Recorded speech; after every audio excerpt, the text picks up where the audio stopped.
Every step in the desert, life and fire claim me, and I'm consumed.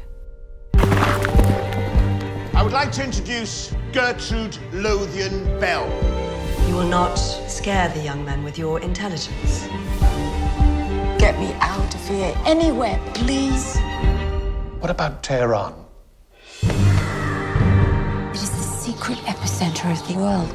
I love it here. It's the Arab nations who are awakening. This is their achievement. This is true, Gertrude, darling. Darling. I'm not sure the right man for you has been born yet. Gertrude, you're very smart. A woman alone, venturing out in the desert in times of war, is dangerous.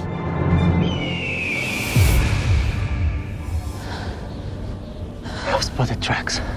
No one gets out. Even if you do not hear from me for several months, pay no attention and send no one. Why did you come? I am longing for you. Please, my heart is not ready. We have to play their game. It's dangerous to be sincere. I'm not afraid. What is it that attracts you? It's their freedom. It's their poetry of life.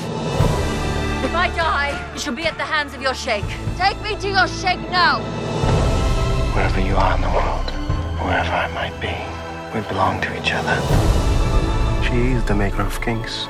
She is the uncrowned queen of the desert. You will always have my heart.